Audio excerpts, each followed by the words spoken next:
สบายดีปีใหม่各位新鲜好สบายดีปีใหม่เด้อสบายดีปีใหม่เอาสุทุกท่านและสบายดีปีใหม่น้องๆทุกคนสบายดีปีใหม่มื้อทุกคนเนาะมื้อนี้ก็สิมาอวยพรปีใหม่ฟ้าใหม่ก็ขอให้ทุกคนมีสุขภาพร่างกายแข็งแรงน้องๆก็ขอให้เป็นเด็กที่ดีของพ่อของแม่มีความสุขกับเทศกาลสงกรานต์และก็ขอให้มีโอกาสได้ศึกษาปฏิบัติบำเพ็ญเรียนรู้อยู่ในศาลเสียนน้อยสิ่งที่งดงามสิ่งที่มีแต่ความสุขสมปรารถนาเข้ามาฉะนั้นขออวยพรให้น้องๆนั่นมีสุขภาพที่แข็งแรงสุขภาพที่เข้มแข็งฟังความพ่อของแม่เป็นลูกหลานที่ดีของพ่อของแม่ให้พวกเฮามันฝึกกินเจพวกเฮามันกะพาสวดมนต์เป็นทุกคนดีของสังคมสิ่งใดที่แนวบ่ดีหรือว่าสิ่งที่เราได้ผิดพลาดไปนั้นเราจะปะทิมปล่อยไปกับปีเก่าเนาะปีนี้เราจะมาร่วมกันสร้างแต่สิ่งที่ดีช่วยงานพระอาจารย์ช่วยงานผู้อาวุโสขออวยพรให้ลูกๆหลานๆทุกคนมีสุขภาพที่แข็งแรง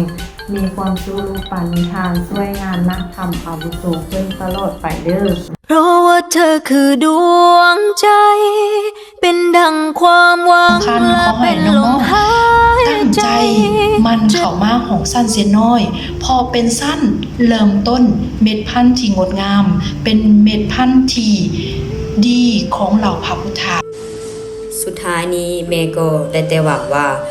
ลูกๆทั้ง3ของแม่จะมีโอกาสที่ว่าใหญ่ขึ้นมาแล้วเป็นคนที่ไปศึกษาปฏิบัติบำเพ็ญ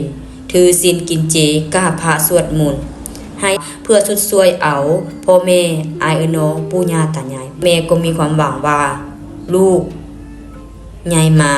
ลูกจะช่วยงานพระอาจารย์แบ่งเบางานของพระอาจารย์มีความในใจที่อยากบอกน้องๆเสียน้อยแล้วก็อยากบอกลูกตนเองพร้อมเนาะว่าอยากให้ทุกคนจะตั้งใจและฝึกฝนตัวเองให้ก้าวหน้าขึ้นเรื่อยๆแล้วก็หวังอยากให้ลูกนั้นมีปณิธานสุดช่วยพระอาจารย์สุดช่วยฟ้าเพื่อเราจะได้นำพาตัวเองกลับคืนหาพระแม่องค์ธรรมในใจแม่นี้ถ้าลูกใหญ่ขึ้นมาแม่ก็อยากให้ลูกได้ไปอุทิศตนช่วยงานนักธรรมอาวุโสเพิ่นอยู่ในวงการธรรมแม่บ่ขออย่างหลายอยากให้ลูกนั้นเป็นคนดีมีความกตัญญูต่อพ่อแม่อ้ายเอ้ยน้องหมู่ปู่ทุกคนถึงแม่สิหายสิเอ็ดจังใดกับลูกอยากให้ลูกรู้ไว้ว่าแม่ฮักลูกทุกๆคนและก็ฮักลูกเสมอ